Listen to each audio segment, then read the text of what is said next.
بسم الله الرحمن الرحیم.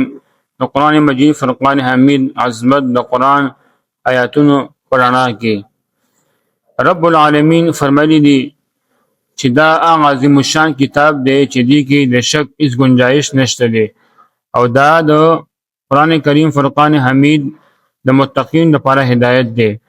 څنګه چې الله رب العالمین فرمایلی دی په سوره بقره کې الف لام میم ذالک الکتاب لا ریب فیه هدى للمتقین، چې دا هغه عظیم الشان کتاب دی چې دی کې هیڅ شک گنجائش نشته دی، او دا قرآن کریم متقین لپاره هدایت دی. دغه شانتي قرآن کریم فرقان حمید د الله رب العالمین واضح دلیل او داغي نازل شوی نور دی.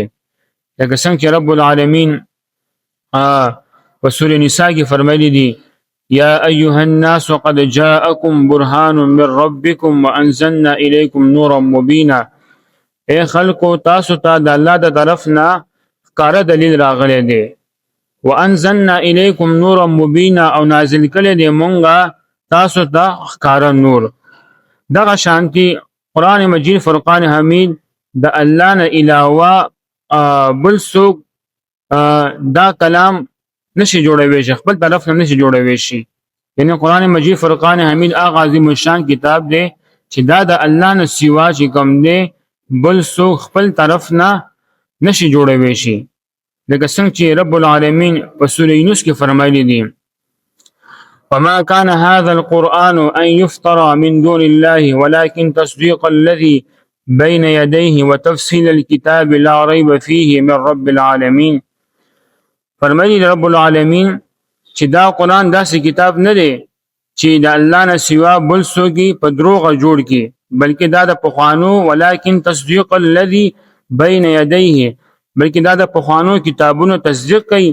وتفصيل الكتاب لا ريب فيه من رب العالمين، او د کتاب تفصیل خای پدې کې هیڅ شک نشته دی، او لا ريب فيه من رب العالمين د ټول مخلوقو د پروردګار د طرف نه دا کتاب راغلی دی. بل دا دی قرآن ته دا عظمت ملاو دی، دا شرف حاصل دی چې تمام انسانان او پیریان چې کوم دی یوځای شي او د یو بل مدد وکي، نو قرآن مجید فرقان حمید په شان دی چې کوم دی داسې کلام نشي راوړی شي، داسې کلام نشي جوړوي شي نه دی. لکه څنګه چې رب العالمین په سوره بنی اسرائیل کې فرمایلی دی قل إن اجتمعت الإنس والجن على أن يأتوا بمثل هذا القرآن لا يأتون بمثله ولو كان بعضهم لبعض ظهيرا. تو فرمائے حبیب صلی اللہ علیہ وآلہ وسلم کټول انسانان او پریان په دې کار باندې راوځي شي او د دې قرآن په شانتي راوړي، د دې په شانتي بل کلام راوړي، بل قرآن راوړي، نو هیڅ کله چې کوم دی قرآن په شانتي چې کوم دی بل کتاب بل کلام نستانه چې راوړي شي نه دی. دغه شانتي دا یو محفوظ کتاب دی نه، او دې کې هیڅ قسمه تبدیلی نشي کېدای شي د قرآن کې، او د دې ذمہ رب العالمین چې کوم دی په خپل خسته ده. لکه څنګه چې سوره حجر کې الله رب العالمین فرمایلی دی انا نحن نزلنا الذکر وانا له لحافظون، بشکه مونږ دا قرآن چې کوم دی نازل کړی دی او بشکه مونږ په خپل دی حفاظت کوو نه دی. یعنی مطلب دا چې دا یو محفوظ کتاب دی او د دې ذمہ رب العالمین په خپل خسته ده، او تر اوسه پورې تر قیامت پورې چې کوم دی داسې څوک نشته دی چې په دې قرآن کې یو حرف کې تبدیلی راولي. بل دغه شانتي دا مؤمنان د پاره چې کوم دی هدایت دی او زیر دی، او دغه شانتي متقین د پاره نصیحت دی، او دغه شانتي مؤمنان د پاره دا شفا ده. لکه څنګه چې رب العالمین فرمایي دی سوره نحل کې وهدى ورحمة وبشرى للمسلمین، او مسلمانان د پاره دا قرآن هدایت دی او رحمت دی او زیر دی.